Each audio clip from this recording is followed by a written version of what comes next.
been pretty ingrained into me. Good evening.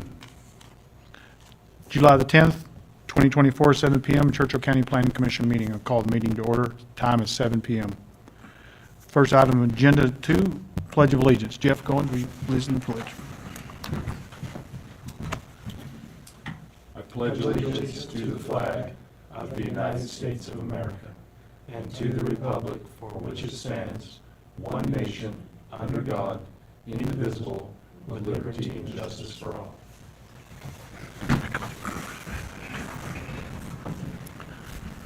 Agenda item number 3, public comment. None heard. Agenda item number 4, verification of the posting of the agenda. The agenda was posted in accordance with statutes and on the third day of July for this meeting. Thank you. Agenda item 5, approval of the agenda as submitted. May I have a motion? Mr. Chairman, Jeff Goings for the record. I move that we approve the agenda as submitted. Motion has been made by Commissioner Goins, second by Commissioner Hyde. Those in favor? Aye. Aye. Those opposed? Motion carries 4-0. Agenda item number 6, verification of notification of all landowners in accordance with NRS and the Churchill County Consolidated Development Code. Every attempt to notify the landowners as required has been made. Thank you. Agenda item number 7, approval of the minutes of the meeting held on June the 12th, 2024, public hearing. May I have a motion? Mr. Chair, Paul Picotti for the record. I move that we approve the minutes for the meeting held on June 12th, 2024. May I have a second? Second. Sorry. Motion has been made by Commissioner Picotti, second by Commissioner Goins. Those in favor? Aye. Aye. Those opposed? Motion carries 4-0. Agenda item 8, old business, letter A, review of a special use permit previously granted to Card Trucking to authorize an off-premises outdoor storage yard.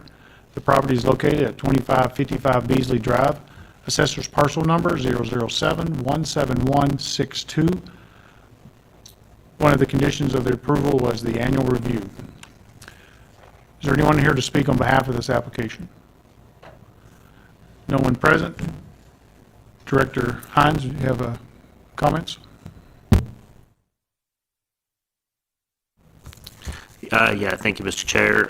Randy Hines, Churchill County Public Works Director. After visiting the site, it appears that the fencing has not been complete, or the screening has not been complete, nor the landscape is not completed, but it appears everything else is complete, so. Okay, have they started the screening? Dean Patterson for the record. Let's see, on the image that you see on the screen, the Reno Highway would be to the north and the Carson Highway would be to the south. So they have the east side of the storage yard and the north side of the storage yard screened. Looks pretty good. They didn't screen the west side. Along the Carson Highway, there's been some partial attempts at landscaping. There's been some partial attempts at landscaping. So it doesn't appear Mr. Card's here, so you may want to defer this to another meeting. Okay. Have we had any contact with Card Trucking on this recently? He was sent a letter stating that he needed to be at the meeting.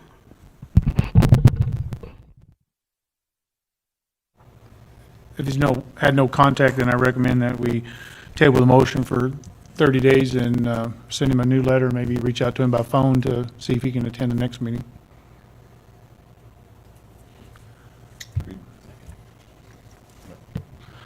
Motion been made by Commissioner Goins and seconded by Commissioner Picotti that we table this item for 30 days. All those in favor? Aye. Aye. Those opposed? Motion carries 4-0.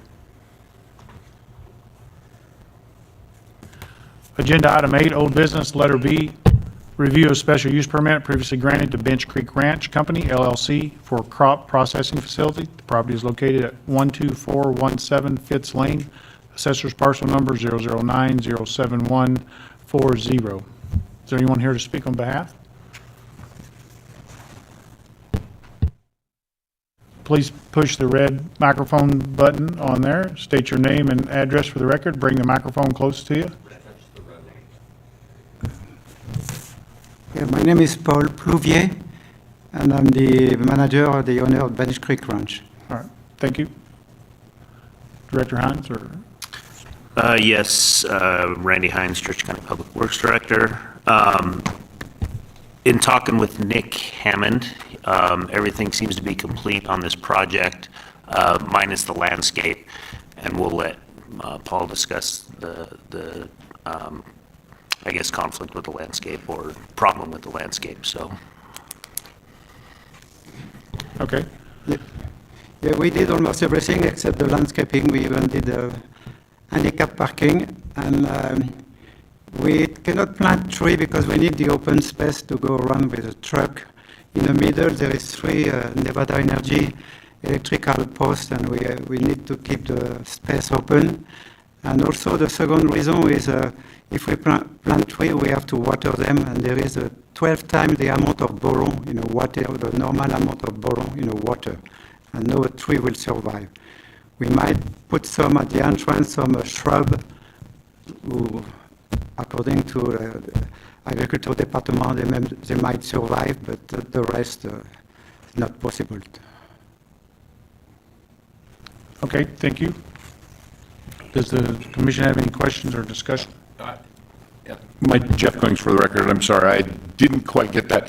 So the problem with the trees is that the water table is too high, is that what they're saying? It's too high and a lot of boron. Oh, boron. If you want to have the water... No, that's okay. Yeah. I'm curious, though, that across that canal right there, I see some trees in there. Are those cottonwoods? Are those, it looks like there's a Cottonwood, mixture of but I think cottonwoods and... They get mostly the water from the canal, you know. Yeah, and so what you're saying is there's not enough water, you wouldn't pick up any water off that canal along there, along your area Normally there. we should not. But you are thinking of some shrubs, Yeah, at the possible entrance, at the entrance. xeriscape, Yeah. items like that. And you guys kind of know where my stance is on the trees. And also, things. we are about 13 miles from the town, you know, there is not too many people around, yeah. Yeah. Is there any other discussion? This is an annual review, and to determine if he needs to come back in 1 year, just to keep that in mind. Planner Patterson, do you have comments? No, I was just going to add a little information. Mr. Pluvy has been very diligent about getting all his requirements done. It's just the landscaping that's been the problem. He had thought about doing the variance, but I think he's decided he wants to go ahead and do something, make his entrance look nice. So that's all I had to add. Okay, we could maybe go ahead and approve this with a continuance for another review in 1 year, and just probably within a year, you'd have that set up the way you want to, I guess, huh? Yeah. Fair enough, fair enough. Is there any other discussion? None heard? I ask for a motion. Mr. Chair, Paul Picotti for the record. I move that we consider extending the special use permit previously granted for Bench Creek Road for 1 more year. And at the end of that year, we'll take a look at either the new landscaping that's been put in, or I would also like to put in that if he decides to do a variance, to have that complete and in before the 12-month mark on the ending of this special use permit. The motion has been made by Commissioner Picotti and seconded by Commissioner Goings to approve the permit for 1 more year, vying that the applicant will finish the landscaping or put in for a variance. Those in favor? Aye. Those opposed? Motion carries 4-0. Thank you. Thanks. Let us know when it's all done. Let us know when it's all done. Agenda item 9, new business, letter A, special use permit application for an explosion combustion testing facility filed by Josh Bush of Northern Nevada Research Company, Property is located at 7162 California Street, Assessor's Parcel Number 009-251-84, consisting of 100 acres in an industrial zoning district. The applicant proposes an expansion of the existing battery testing facility. Is there anyone here to speak on behalf of this?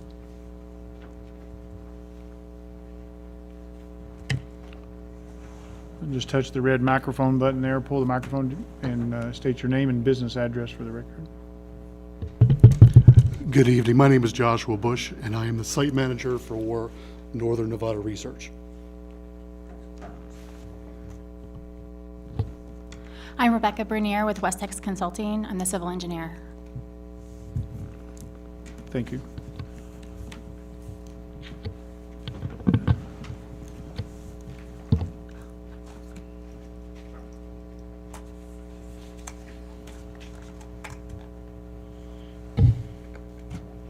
One moment, Mr. Chair. My Okay. notes have gotten shuffled in. All right, just take a second.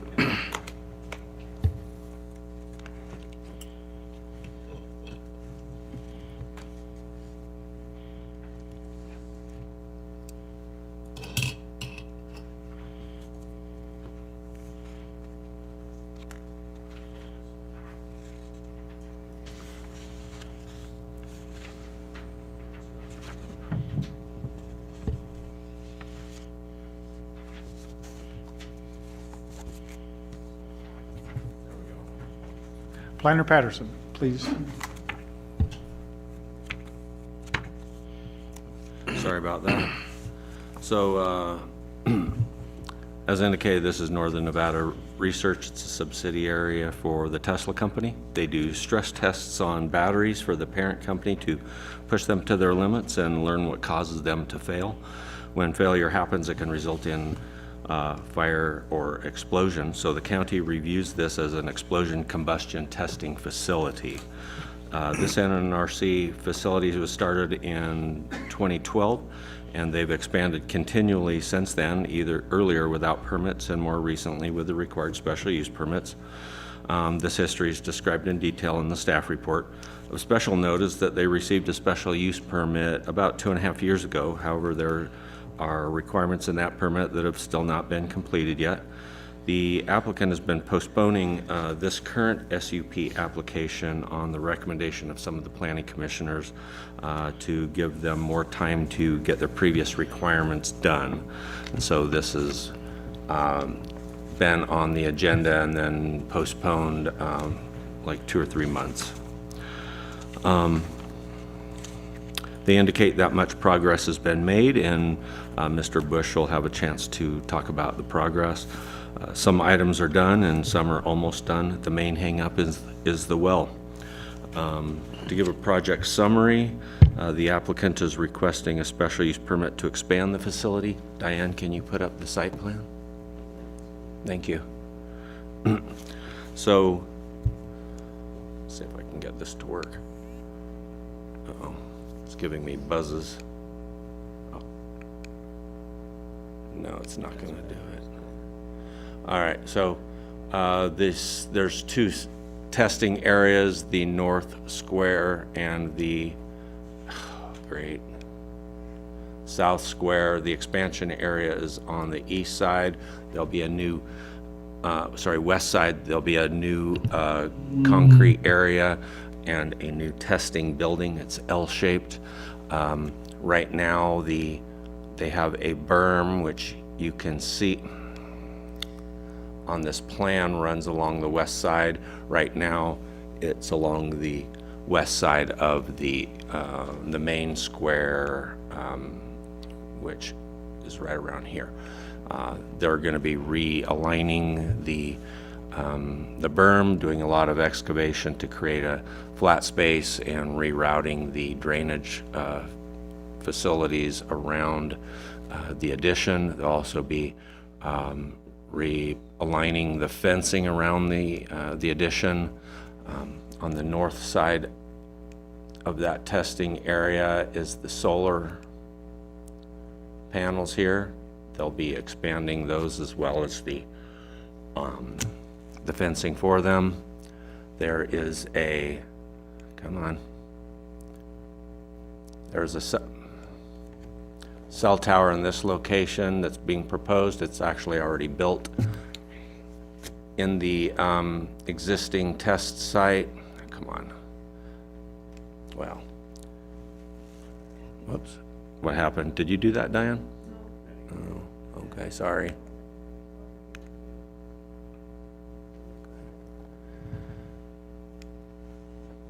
So in the main testing area here, there's structures being proposed in the corners here, here, and here. I'm unsure if those are planned to be turned into more permanent things than what they are now, because right now they're pretty light shade structures. They're anchored, but they're not very permanent. In the north end of the site, the north tip is the office there, and next to it is a possible building. There's no specific known plan for it. It may not happen.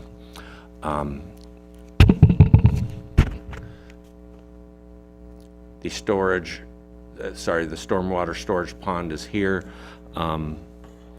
That was approved for the last SUP, and the earthwork is done. The applicant indicates that the liner's on its way and should be installed soon. So I guess another point to bring up is that the facility's located, I think I can manage to change it. There. The facility's located on a very large parcel, and it's squeezed down into the southeast corner. What has happened is that the facility has grown, and it's pushing up against the edges of the property line, and there's currently employees and cargo boxes being stored on the adjacent property along the south property line. So that's an item of discussion in the staff report. In approving staff report, there's 5 criteria that a special use permit has to meet, and some of these have items of note that I will touch on. So criteria 1 has to do with compatibility with surrounding land uses. The staff report identified no issues. The second criteria is the conformance with the master plan and compliance with the county code. The staff report provides many details about code compliance, and many requirements of the last SUP are discussed in this section. I'll go over the main ones. Sewer and water facilities. In the previous SUP, permanent restroom facilities were required. A septic system has been constructed for the office. A temporary potable water supply is installed north of the office, but the well has been difficult and expensive, and it won't be able to get done for a while. The applicant can provide some additional information about the well. Another item was permanent business facilities. In the previous SUP, a major issue was operating a permanent business with on-site employees without permanent facilities for them and visitors. The manufactured structure for the office has been placed. The exterior is done, and the interior may be done. The applicant can provide you with some additional information about that as well. Parking and landscaping. The expanded facility needs 15 parking spaces. There are 2 parking areas, one near the gate down here and one up near the office up here. Those are completed, including the ADA space. But as noted before, they're not really being used. The employees are parking on the adjacent property. And there's also a landscape tree required for the parking area, and it may be installed now, but talking to the applicant just now, I think that it's still en route, but it will be installed soon. They can provide more information. Lastly is the community development fees, and the applicant indicated that he's paid that. Criteria 3 involves not overburdening public services. The previous SUP required an emergency response plan being developed with a fire marshal, and the staff report recommends that it be updated for the enlarged facility. In previous conversations, the applicant indicated that the plan is already being updated now, and they can provide some additional information on that. Criteria 4 is about road and traffic impacts. The staff report identified no issues. Criteria 5 is about environmental impacts. The staff report identified no issues other than ensuring the stormwater control system adequately controls pollutants. The stormwater pond shown on the site plan is the same one approved after the last SUP. As I mentioned before, the earthwork is done and the liner should be installed soon. And again, the applicant can provide some additional information. The staff is recommending approval. There are a number of conditions of approval, but since there is new information about the stormwater pond, condition 9 should be modified. Now, the staff report that you have mistakenly suggested removing it. Just wanted to point out that it shouldn't be removed altogether, but what should actually be done is removing the first sentence of condition 9 and retaining the second one, which is about making sure it's engineered. In addition, recommended condition 3 would require all of the requirements from the last SUP be completed before the new facilities are constructed. If the Planning Commission wants to allow some before completing the previous conditions, condition 3 should also be modified, and so that would, both of those changes would need to be made in the course of making a motion. So with that, I'll be happy to answer questions. Thank you. Does the applicant have anything they'd like to add or add to, or do you have any new information? Thank you. I think Dean covered it quite well. The vast majority of the items from the original SUP will be completed within the next 10 to 14 business days. The pond liner that Dean mentioned was on site. However, the specification was between 60 and 80 mil thickness for the liner. The company brought out a 60 mil liner. After review, we requested they replace it with an 80, which is due on site in 2 weeks. Aside from that, I believe Mr. Patterson covered it quite well. Could you update us about what's left with the office as well? Absolutely. The remaining for the office structure is the flooring and some trim work. Those are also slated to be completed next week. And the well? The well is challenging. Up until quite recently, there were no water rights available for purchase by NNRC. It included us hiring a third-party consultant to attempt to requisition some for us. He was unsuccessful. Some did come available about 45 days ago, which we have pursued. Unfortunately, they're quite expensive. The total projected cost is in the vicinity of about $300,000 for the well and water rights. This unfortunately exceeds my budgetary constraint. I have requisitioned for this budget to be allocated to my site. That has not come through yet. It will. They are aware of the urgency of this matter, but unfortunately, those wheels turn a little slowly. It's my job to push them as much as possible, but I expect to have that requisition sometime before September. And then the well would commence immediately. A PO is already in line for the vendor. Okay, thank you. Does the commission have any questions or discussion? Mr. Chairman, Jeff Goings for record. So also I'm noticing, and I noticed in here that, let me see if I can catch up here just a second. It was, we have a joint effort between both Lyon and Churchill County on the fire. And my question is in that, and I'm sorry, I can't seem to find that right now. I was reading through it here just briefly ago. Anyway, my question is was there a tank provided? It said here, an arrangement already existed, blah, blah, blah, blah. The marshal had previously required a water tank for fire protection purposes. Was that waived, or what has happened with that water tank? Does it exist? Yes, sir. There is a 10,000-gallon fire suppression tank on the site with piping to the middle and front of the site, per the request. And that tank is separate from the potable water? Yes, sir. However, we do also fill that tank with potable water as well for emergency purposes. So there is 15,000 gallons of potable water on site at all times. So you have 15,000 gallons of potable water and 12,000 gallons of fire protection water, is that correct? Oh, no. There's 10,000 of fire, which we fill with potable for emergency services if necessary, and there's also a dedicated 5,000 gallon of potable specifically for the facilities in the office structure.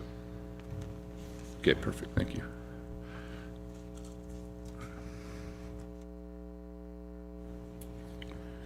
Is there any other comments? Yeah, I'm just kind of looking, Paul Cody for the record, looking through all of this, and there seems to be numerous items that are close to being done, or you have plans for finishing, which is good. My thing is, I would just like to see all of these done before we actually give our final approval on this. So I think we're looking at a timeline in which you feel as though it's feasible to complete every item on here. Aside from the well, everything will be completed within 10 to 14 business days.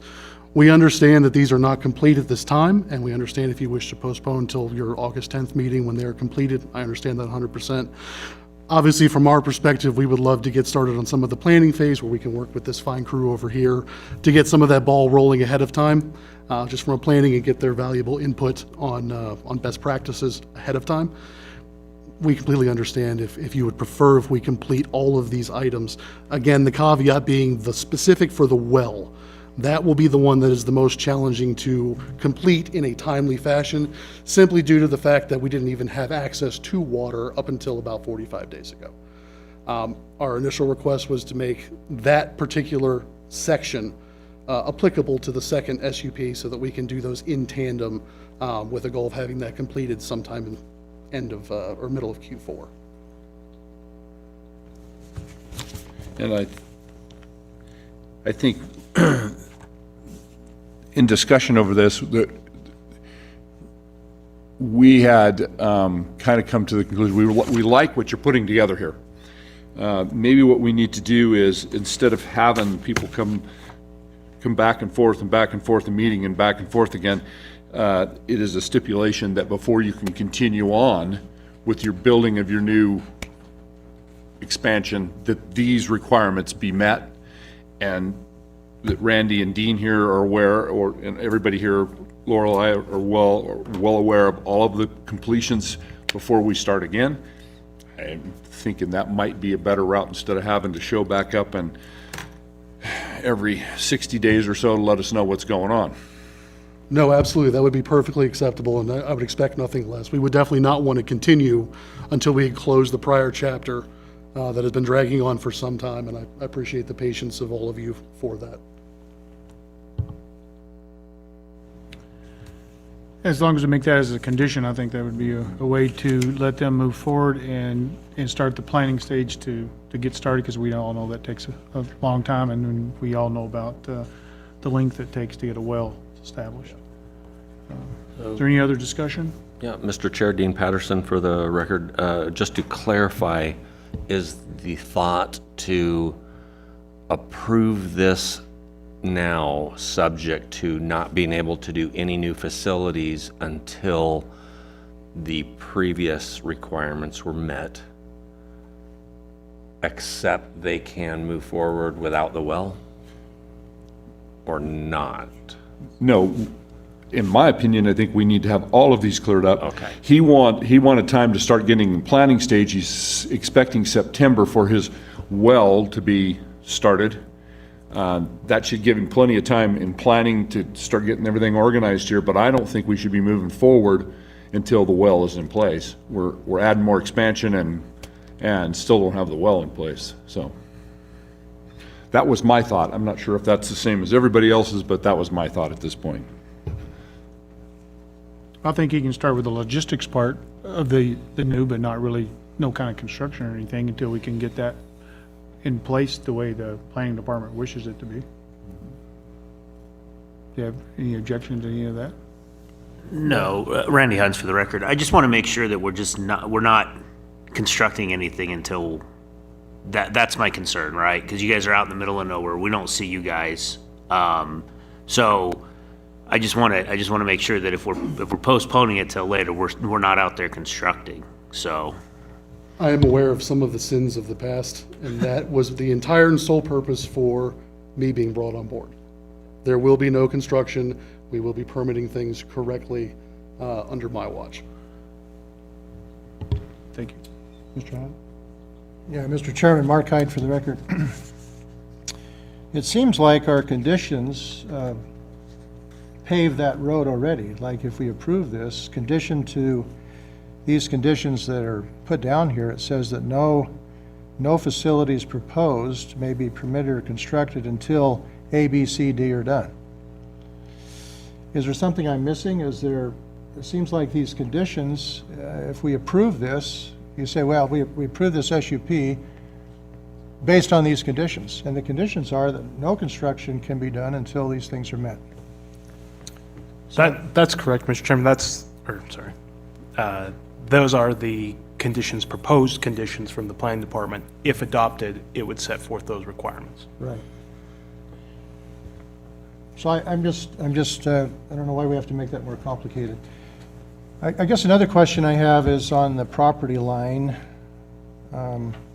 that's come up tonight, where we're coming over we're encroaching on another property line.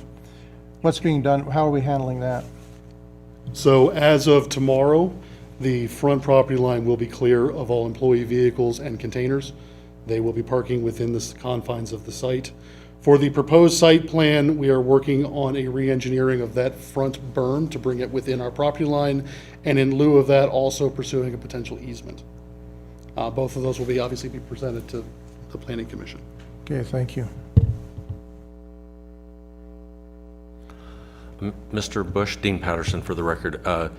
Could you talk a little bit about the 3 light shade structures and if they are intended to just remain shade structures or planned for something larger? The 2 shade structures on the northeast and northwest, those are specifically shade structures. There is no plan to enclose or turn those into proper buildings.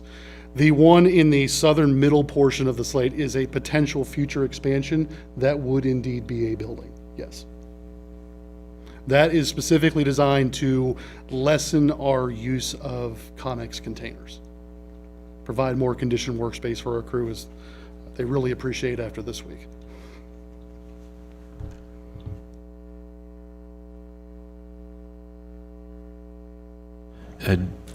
With the parking situation, were you aware that that was not your property that they were parking on previous to this meeting tonight? I was, yes. Okay. We had them pull out there due to the heavy grading equipment that was spreading road base in the site. Now that road base is complete and they will be vacating. Okay, I was wondering if you had reason for it, or if they were just randomly parking We there, were but- trying to avoid potential damage to vehicles, both customers and visitors, to the site, as well as our own employees, with motor graders and rollers running up and down there. It's fairly tight right there, especially in the mouth of the driveway, if you will. So that was the precaution. Gotcha. As of today, that is complete, and they will be parking within the confines of our facility beginning tomorrow. Okay. Mr. Bush, I have a follow-up question on the plans. Not seeing these plans yet. When do you plan on submitting the plans for review? Do you have some input on that?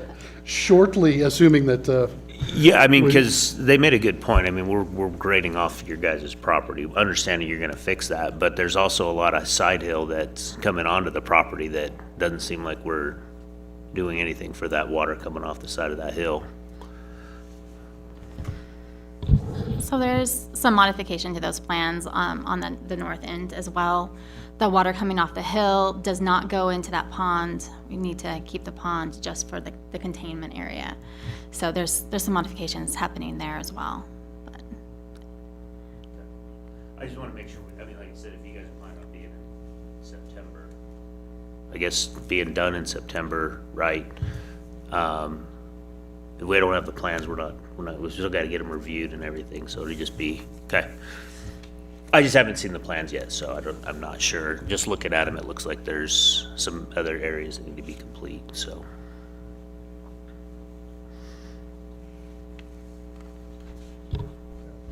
Mr. Chairman, Mark Hyde for the record. One more question. So help me understand who monitors the material throwout or the throughput? So as this expands, you're exempt from Environmental Protection Agency to have a permit unless it exceeds a certain, I think the word used here is throughput. Who monitors that? And if you're expanding the plant, I'm just wondering. So every test that is run on the site is cataloged digitally to be able to quote unquote book at a site for a third party to come out here and test something. They have to provide us with fairly stringent data on what they're bringing out here. That includes weight. The biggest NDEP is basically tonnage. How much tonnage is being released into the atmosphere? So all of that is monitored quite closely. They have to provide all of that data prior to coming on site with a test article. We know how much it weighs, we know its chemical composition, and then post-test we know how much it weighs and what has come off of it. All of that is collated and reported to environmental health and safety, both internally as well as NDEP on a monthly basis. Good. Okay, thank you. Any more discussion? Just a quick comment. Dean, could you go to the actual aerial photos again? Thank you. So, That's the and current again, site. I'm going to keep pounding this and pounding this and pounding this. I'm looking at that entire facility and I'm pretty familiar with that desert area out there. I'm not sure that we're going to get a tree to grow in that parking lot.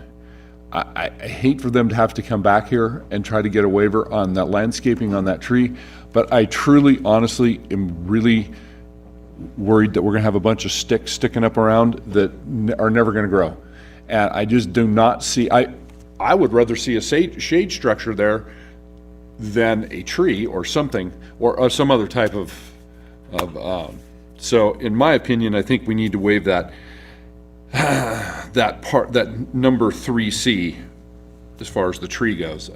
Everything else needs to be a part of this. Would Pardon me? recommend that they get a variance, I guess. Yeah, I think you should. I think definitely get a variance. I think most of us are pretty open to that. These facilities that are sitting out here in out here in the middle of nowhere, it's pretty ridiculous to be trying to plant a tree out there, in my opinion, so. We were definitely going to give it a college try. The earth isn't like some of the other areas that you may be thinking of. So, Yeah. I mean, I've been out on the site and it's much more normal than Yeah. some of the problem areas Yes, we've exactly. talked about. Exactly.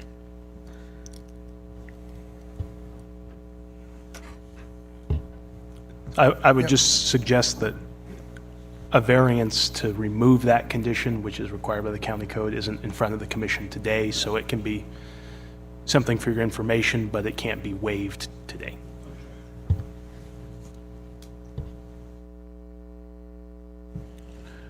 No further discussion. Do you have anything else you'd like to add? No, I appreciate you all taking the time and Dean for his hard work in trying to make sure we stay on the straight and narrow and rectify past sins. Okay, thank you. Is there any public comment? None heard? Call for a motion. Mr. Chair, Dean Patterson for the record. So Sorry. just based on our previous conversation, it sounds like the only thing that would need to be changed is the first sentence of condition number 9.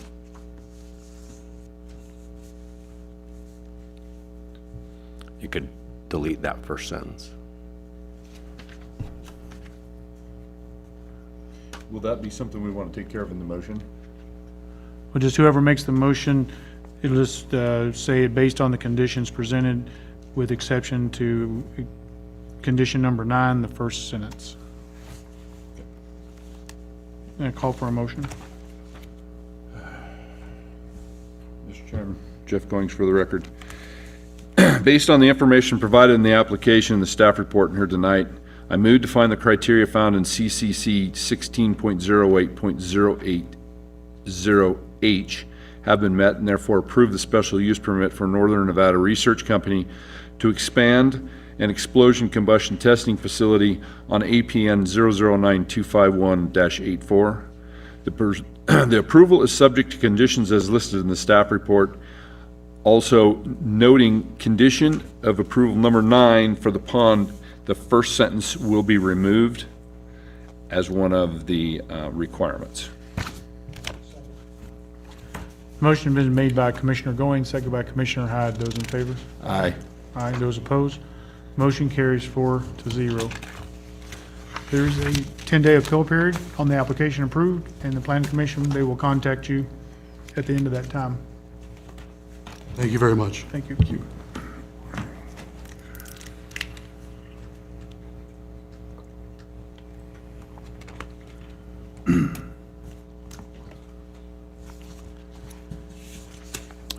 An applicant from a previous item has arrived, so we'll go back to agenda item number 8, old business, item letter A, and we'll reopen that.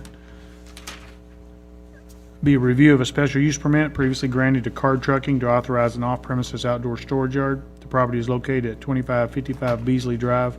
Assessor's parcel number 007-17162. Please push the red microphone there on the bottom and state your name and business address for the record. Jared Card Trucking, with 2555 Beasley Drive. Thank you. Do you want to repeat what you guys said earlier, or? Sure. Dean Patterson for the record. Mr. Card got approval for the storage yard, and one of the requirements was screening. The site has been screened on the east and north sides, but the west side is still remaining. And I think there was some landscaping requirements, and he can update us on that.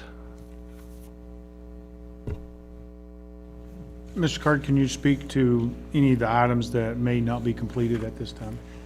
Yeah, we're waiting on my neighbor. We're planning on splitting the screening between our properties, and he wasn't quite ready yet. I've got some temporary screening up that it's kind of working. I'm going to do some modifications to it to help it hold up better in the wind. And as far as landscaping, I have some boulders up there, but I know we need to do some more. And I appreciate you guys' patience. I'm sorry I was late. You're fine. Do you have a timeline on your landscaping and the communication with the neighbor? I haven't had a lot of communication lately with him, so I don't have a timeline. I know we'll get it done. I'm thinking this year. I don't know if I need to move forward on it myself or what needs to happen, but I need to have more communication. Okay, thank you. Is there any discussion from the commission? Paul Picotti for the record. Do you have any expectations, or what are your expectations for the landscaping? I had planned on doing some additional colored rock with a kind of like squiggly design in it around the boulders. I talked with Dean. It sounded like that would be acceptable. It's just between family things and business, I haven't had time to do it. Okay, so you guys have a way forward with that you guys have been talking about, which sounds like it's acceptable. And do you have a timeline for the landscaping? I was just wondering if he knew when he was going to have it completed, his expectations for it. I'd like to be able to work on it in the fall when it's not so hot out and have it done by the end of the year, if that's acceptable. Okay.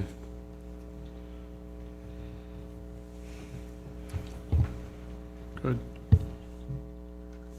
Yeah, Jeff Goings for the record. So this is an annual review from when we approved this in the beginning. So at this point, until those items are complete, annually, we're going to be looking at a review. So, which means we're going to probably set something up again here for another review to assure that these stipulations are met. Do you think that a year is going to be enough here to get this finished? Or I hate to see us keep kicking the can down the road. If you follow what we're saying, we're trying to finish up these projects as we go along. So that's why we're asking timelines and where you stand with everything. Yeah, I think a year will be more than enough, and I know it's kind of irrelevant, but the trusses are out of the yard now, and it's not being used for that anymore. So I'd like to keep the special use permit in place in case it does arise. They need to put them back there, but for now, they're not there. Thank you. There's no other comment. I call for a motion. Mr. Chair, Paul Picotti, for the record, I move to push for another 12-month extension on the special use permit at the property at 2555 Beasley Drive. This is parcel number 007-171-62. Second. The motion been made by Commissioner Picotti, second by Commissioner Goen. Those in favor? Aye. Aye. Those opposed? Motion carries 4-0. Thank you. Thank you.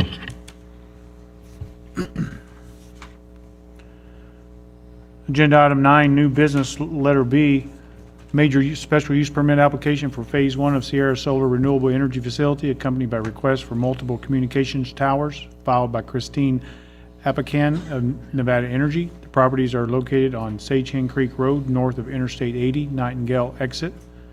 Assessors parcels numbers 004-33101, 004-33111, 004-35102, 004-35103, 004-35104, 004-35105, 004-35107, 004-35108, 004-35109, 004-35110, 004-35111, 004-35114, 004-35115, 004-35116, 004-35121, 004-35122, and 004-35136 in the RR20 zoning district. The applicant proposes to construct and operate a major renewable power generation facility that includes communications towers to get dedicated to the facility. Does staff have anything they'd like to add from the previous meeting for the discussion? Dean Patterson for the record. So last meeting, we were very thorough in our discussions with this, but some of the planning commissioners may not have been here. So I had a pretty lengthy presentation. The applicant had a presentation as well. I had not planned to redo the presentation, but I have it available if the planning commissioners would like to hear it again. Imagine the applicant would be willing to do their presentation too, but otherwise I wasn't planning to do it over again. In the meantime, since the last meeting, we've talked to the applicant some more and we've gone over the conditions of approval, and they do have a couple clarifications that they would like in the conditions of approval. And they can be more specific when they talk. Let's see if I can.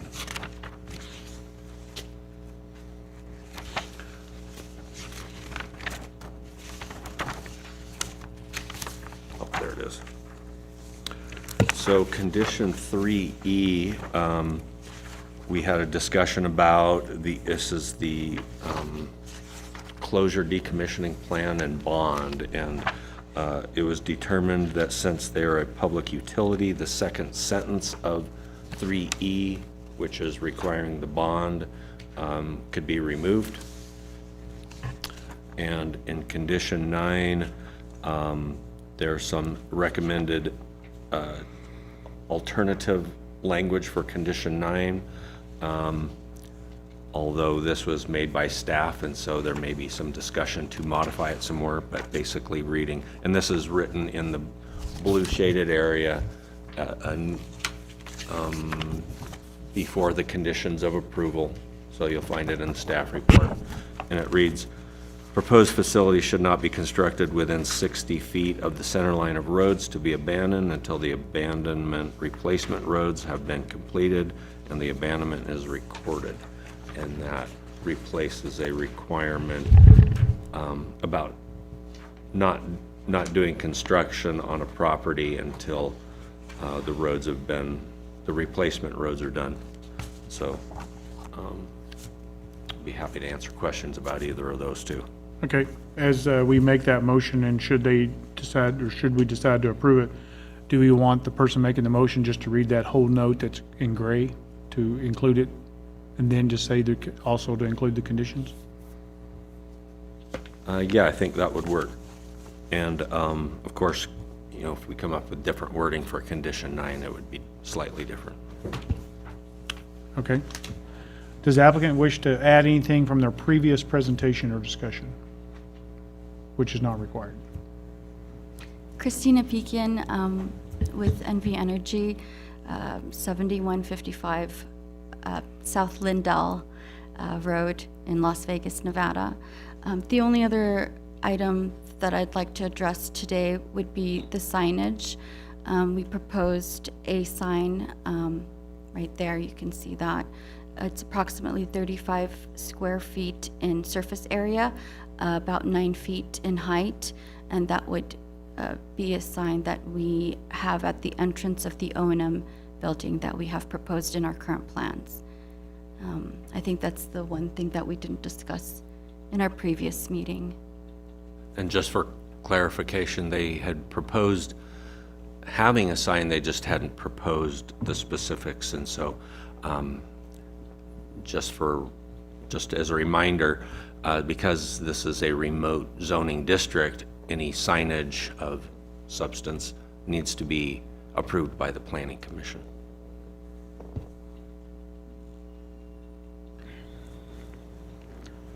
Thank you. And I just wanted to add, Randy Hines, for the record, that's 350 square feet, right? Not 35? So I thought it said 35.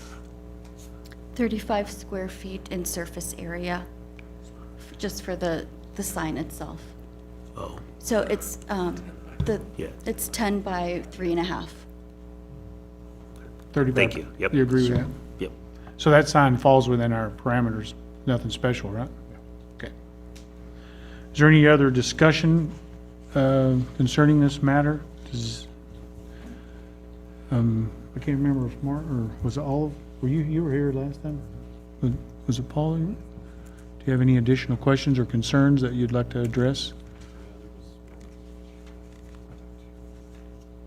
Just one moment, please. There was some, Paul Picotti for the record, there was some discussion about the stream protection requirements. Has all of that stuff been met and in compliance with possibly NDEP or Churchill County as a whole? So the stream protection requirements was actually one of the variance requests, and so there were some recommended protections for adjacent properties so that, you know, alterations don't result in flooding on adjacent properties or sedimentation. There's also some attention paid to dealing with fencing through these flash flood pathways because they would just be destroyed and then get balled up and rolled through the project. But other than that, I think the Planning Commission was inclined to approve that variance based on the discussion from the last meeting. Was there anything else you'd like to know? And excuse me, Jeff Goings for the record. I know we kind of touched on this before, but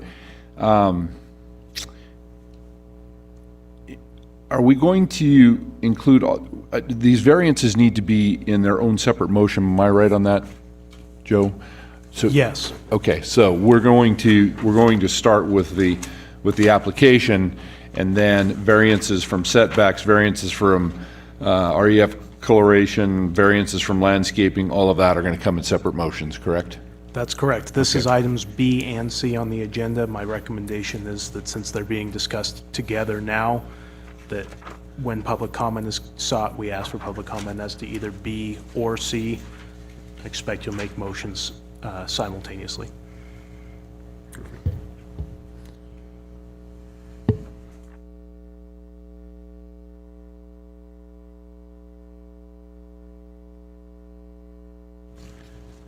Is there any other discussion? Is there any public comment concerning new business items B and C? None heard? Call for a motion, and as you do the motion, if we decide to make a motion to approve, you need to include the gray area where it's noted. And I think that was it. And anything you want to change in? Yeah, Mr. Chairman, Mark Hyde for the record. I just want to ask a few of these questions. We had a letter sent to us from a concerned citizen. Okay. And a couple of them, I think it'd be worth just asking I respect this citizen making an effort to ask these questions, and I think they're appropriate to pose to you two for a response. The first one had to do with revenue, but the others actually have to do with environment. So the first question was, how will the 72 million in revenues actually be recognized? Is it income? Is it guaranteed minimum jobs? An accounting offset? Anyway, there was just some clarification. Again, I know you answered that. I felt like you answered that last time, but I want to ask that question again. How will that 72 million, I know that's an estimate. So, just to Mark Warden, NV Energy, so are we referring to the tax revenue? Yes. So that would be revenue that's received by the county to your general fund to do with it what you want. But to clarify a little bit further, there's two types of taxes that would be realized. One is the sales and use tax. So that would be paid at the completion of the project on equipment installed. And then the other would be property taxes that would be realized over the life of the project. Gotcha. Thanks for answering that again. The other one that I felt like I should ask of, she has several of them, but the one was that she brought up was that there's a potential for the batteries to explode. What's been your experience, your professional experience in terms of potential risk of fire? So I'm not familiar with any batteries ever exploding. Okay. She is correct that there have been lithium-ion battery fires. The batteries that we are using are Tesla batteries, Tesla Megapacks they're called. And those, as most, I'd say tier one battery suppliers today are doing, are designed to burn within their specific cell. So there's, think of it as a shipping container, and then each shipping container is divided into probably, I don't know, don't quote me on this, I don't remember the numbers exactly, but let's say 30 cells, 15 on each side of the container, right? And then they have doors on the outside, and you can access the panel of batteries and do maintenance and other things there. Each one of those 30 cells is designed to contain the fire if one were to occur within that cell. And there's venting on the top of the container so that if there were any explosion, it would vent upwards. And then it's a chemical reaction, so it's a chemical fire, and as you likely know, you can't put that out. It would just burn. And so it's designed so that just that one cell burns.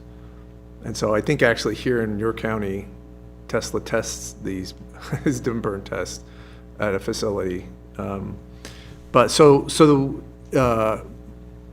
these are relatively new technologies, so I can't guarantee you that there won't be any fire explosion, but based on our due diligence, we feel confident that the product that we're purchasing for this is the top of the line sort of product from Tesla, and that they've done their homework and that they've done everything they can do to assure that if there were to be an event, that it wouldn't be a runaway event, and then, in other words, it wouldn't propagate to other parts of the cell or that container, and it certainly wouldn't propagate outside of the container. How many containers do we have? 456. So we have 456 containers, if you will, more or less. And we're confident that it certainly wouldn't propagate beyond a single container if a fire were to occur. And based on everything I've observed and seen, it would probably just stay within one cell and not propagate even beyond that cell into the rest of the container. If it were a cell on the perimeter, is there potential that it could create a fire along the perimeter? And I'm just thinking about a redundant kind of a practice would be a fire break around that, but I think you're right up along the property line. You'd have to be in another property to do that. Right, so there won't be any vegetation in and around the batteries. Okay. Those containers, and the containers are offset from the property line. I can't remember what, is it 60? I can't remember how far we're offset from the property line. So at I least think it's 60 feet of fire break is what you're saying. Right, yeah, and so I think it's unlikely that, I think a couple things would happen. Obviously, first, we'd have to have a fire. Second, the fire suppression system would have to have failed to keep the fire from occurring in the first place. Third, the fire would have had to expand beyond the cell, because even when it's burning, it's designed to just burn in the cell, not to come out. And then it would have to actually ignite some combustible material that would be outside of the fence line. Because within the fence line, there won't be anything around, it'll just be gravel, so there won't be anything to burn. Okay. And just for the record, again, what's the fire suppression system? Fire suppression. Right, so it's not a chemical or anything, I'm confusing, go ahead. There's no fire suppression system. There's no fire suppression system in the historical sense, or like what you might thinking like sprinklers like we have here. No, you said But that, it's- so I just wondered what it was. Yeah, but it's a passive suppression system designed for it to not occur in the first place. And I'm not a technical expert, so I apologize. So there's not another type of fire suppression system? No, What you're just there's saying no is like if a halon system, so I may have misspoke there, but they're designed so that if there were a fire, that it, so suppression is not the right word. If there were a fire, that it would be contained within each cell before it actually propagates. So I guess it's not suppression, it's prevention, maybe is a better word. Yeah, I was talking to the Tesla folks about this, and so you kind of hit on it right. I mean, suppression isn't the right word, it's just the components are designed so to avoid the spread. There's separation between the cells within a block, there's the venting, multiple vents in the ceiling and the side. There's the heavy metal components to resist melting and heat transfer or whatever. I don't really know all the details, but it's just the construction that avoids or reduces the chance of spread to the adjacent cell or to another block of batteries. Okay. Well, I appreciate you answering those questions. Thank you. Jeff Goings for the record. Now, just to expound on that, again, we're here, this letter sit in front of us, and so that the public is a little more assured. Two questions for Dean and Randy here. Both, I'm assuming, both Churchill County Fire as well as BLM Fire have probably seen this proposal, correct? And both have seen what was in there, and and I don't see any writing in here that says that they have, that they're against any of these battery containers being located where they're located or anything like that. I don't see anything in this writing here, correct? Correct. The fire department didn't really have a concern. Just talking to them in person, it sounded like they've been in communication with, was that right, with Christine? And so they've been kind of brought up to speed on the situation, and they're satisfied with the emergency plan that NV Energy is developing, and that's, of course, a requirement for these big projects, is to have that emergency management plan for fire safety.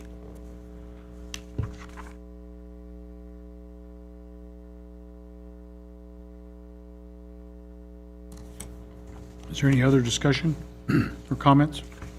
Mr. Chairman, Mark, just one last one.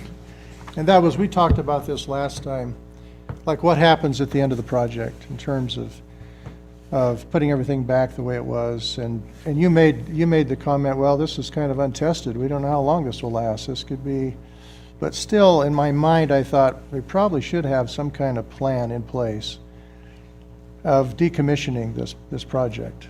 And that ought to be something that we understand as a county that you propose, is what is the decommissioning plan? Is that something that's been addressed since our meeting, or is that,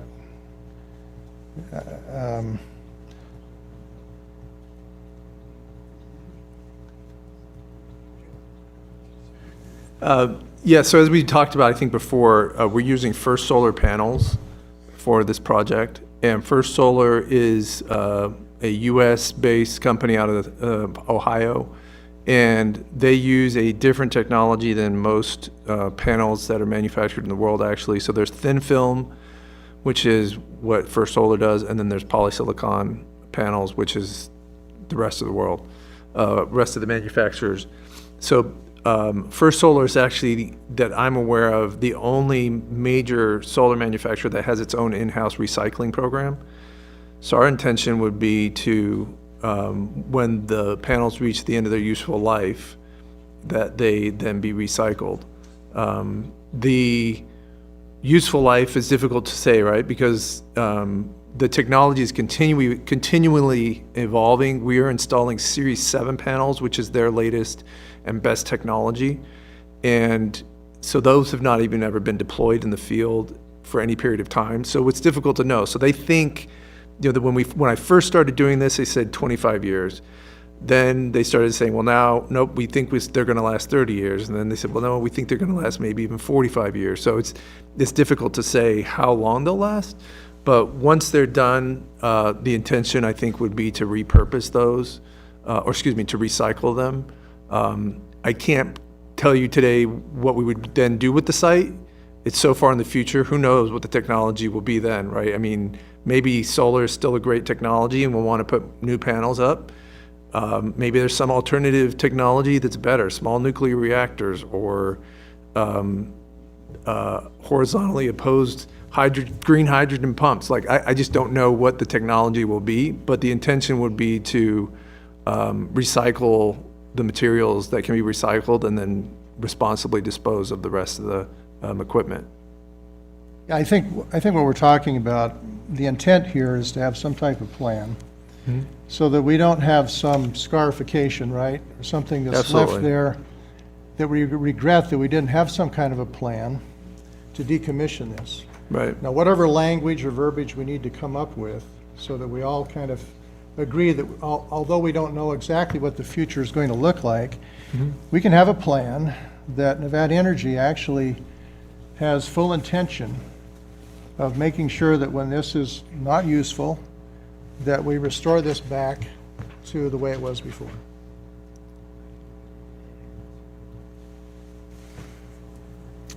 Just for the record, Mr. Hyde, I would note that one of our conditions is that they will have a decommissioning plan submitted to the director and approved by the director as part of this agreement. The decommissioning plan could include something like, at the termination of all use of the property, it would be returned to natural vegetation, or converted to some other beneficial use similar to any other property owner would use. Yeah, we're happy to do that. I mean, it's not for lack of desire to be responsible. It's just difficult to know at this stage what will be the solution. So probably the best solution is to tell you our best guess of what we can do today, and then it maybe need to be modified in 30 years or something like that. But for reference, part of a project I was involved in southern Nevada called the Reed Gardner coal plant, which was decommissioned. So that was a 4-unit coal plant that we decommissioned a couple of years ago. And if you go out there now, you can't tell that there was ever a coal plant there. It's actually now a standalone battery facility. So we have a history of, repurposing the land that we have. I mean, we foresee a continual need, as Nevada grows, for energy and capacity, and so I'm sure that this will have some sort of beneficial use in the future. But we're happy to do that plan as part of the conditions of approval. Thank you. Okay, Mr. Chairman, Jeff Goings for the record. So we think we have something a little bit out of order here, so I want to confirm that we're doing this right when we get ready to go. So on this special use permit, what we're going to read is this note here about the conditions on 3E and condition 9, is that correct? That will be added to the motion?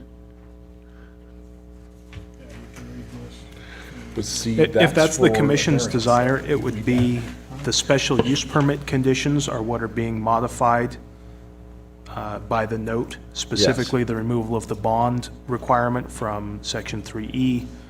Just for the public's knowledge and understanding, our county code exempts public utilities, which NV Energy is, from that bond requirement because, I mean, they're a limited government, they're a limited monopoly, and so that bond is not necessary to know that they're still going to exist at that time. And then the removal on 9, currently the limitation requires that absolutely no construction on the facilities begin until all of the roads on that parcel are complete. The recommended note is to say no construction will be done within 60 feet of the easement line, or the center line of the proposed roads, so that obviously those public areas are not going to be impacted, but if they want to build facilities that are nowhere near any of these proposed roads, they can start that process. Okay. Okay, so I think I've got this clear. I'm going to try this, okay? I guess what I'm saying is here, we've got some of this stuff out of order, so I just want to make sure we're clear and we're not coming back and having to redo this motion, so. Add 3E and 9. Yes, exactly. Okay, yeah, go ahead. I mean, you can, if you want to do it, go. No, if you got the first one, I'll. Okay, all right. Okay, Mr. Chairman, Jeff Goings for the record. Based on the information provided in the application, the staff report heard tonight, I move to find the criteria in CCC 16080880H have been met, and therefore approve the special use permit application for Sierra Solar for a major power generating facility with associated power transmission line, level 2, and associated communication towers. This approval is subject to conditions as listed in the staff report and in the notes, which are condition 3E and condition 9 have been modified. Correct? That's correct. Could you read those modifications? Okay, I will read those modifications. 3E should be changed to remove the last sentence regarding a bond. County code exempts public utility companies from having to have a bond. Condition 9 should be modified to allow construction near the roads to be abandoned. Suggested language is to provide below proposed facilities not be constructed within 60 feet of center line of roads to be abandoned until the abandonment replacement roads have been completed and the abandonment is recorded. The motion has been made by Commissioner Goins, seconded by Commissioner Bocote with modifications. Those in favor? Aye. Aye. Those opposed? Motion carries 4-0. One moment.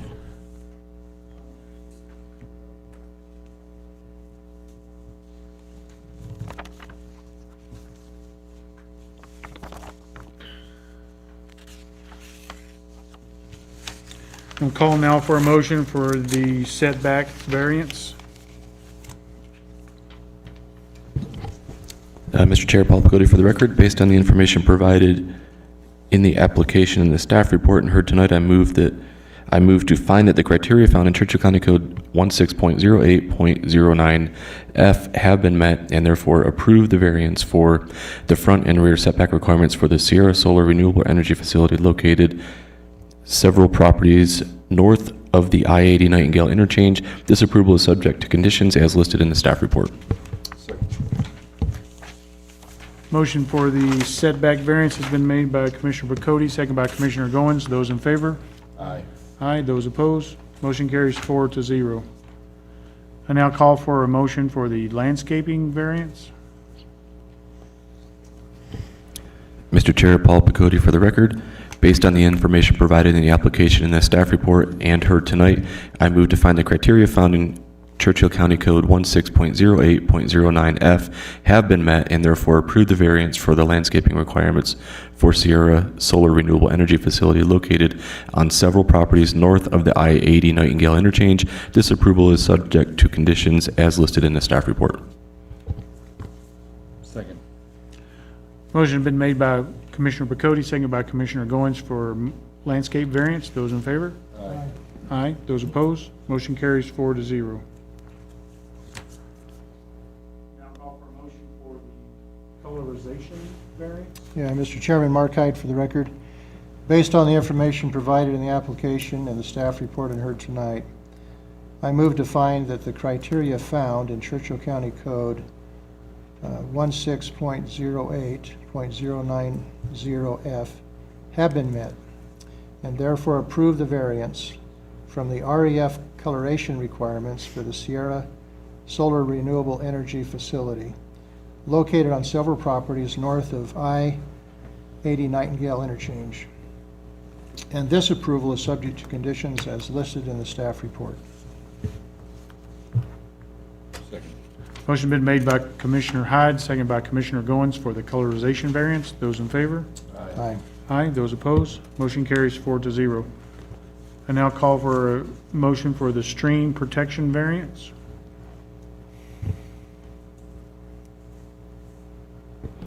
Mr. Chair, Paul Bocote for the record. Based on the information provided in the application, in the staff report, and heard tonight, I move to find that the criteria found in Churchill County Code 16.08.090F have been met, and therefore approve the variance for the stream protection requirements for the Sierra Solar Renewable Energy Facility located on several properties north of the I-80 Nightingale interchange. This approval is subject to conditions as listed in the staff report. Motion has been made by Commissioner Bocote, seconded by Commissioner Goins for the stream protection variance. Those in favor? Aye. Aye. Those opposed? Motion carries 4-0. There is a 10-day appeal period, and once it's approved, the planning department will contact you and we'll get the situation complete. Thank you. Thank you so very much. Thank you.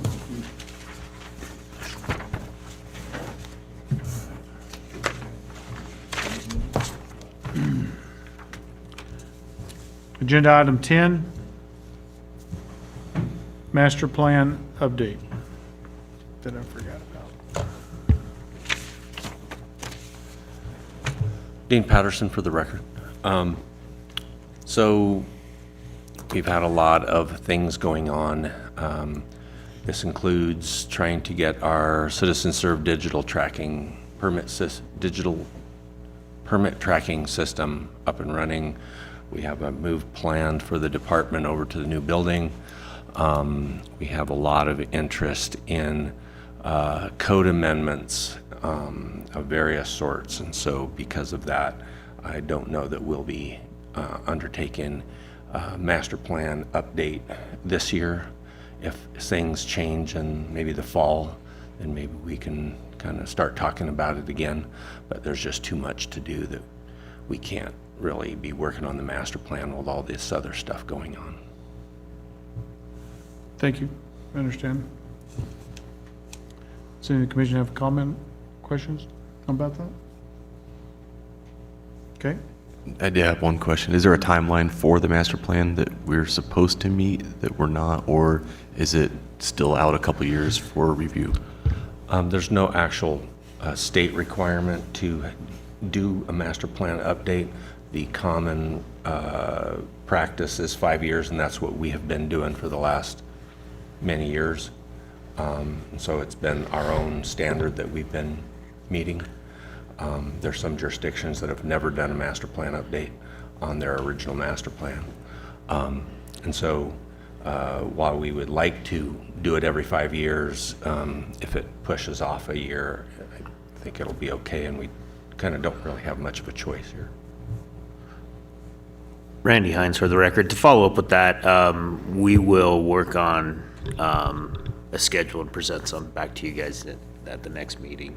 We feel we want to continue to work on the master plan, and we will get a schedule, and Dean and I will work on that this month, this next month for you guys. So,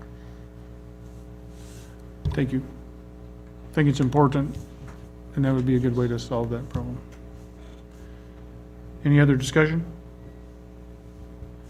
Agenda item 11, consent agenda. Can I have a motion to approve the consent agenda? Mr. Chair, Paul Picotti, for the record, I make a motion to approve the consent agenda as written.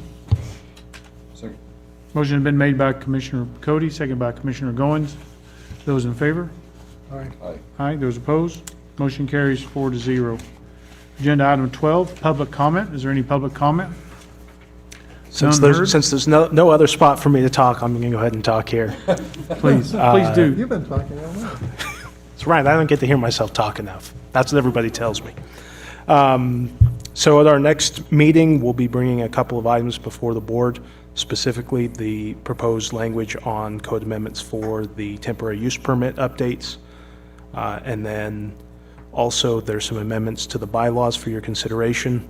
Specifically, part of that will include some changes about the dates and times associated with meetings, essentially removing required certain dates and times from the bylaws and leaving it up to the commission as the varying commissions may meet and have different needs over the years. And so I would just ask that you consider and think about in the next month what time and date works best for you. If you want to change it, and if you don't want to change it, obviously we can continue, but if you want to move it earlier, move it to a different day, just keep that in mind. It'll be up to the commission at that time. Thank you. Is there any other public comment? None heard. Agenda item 13, adjournment.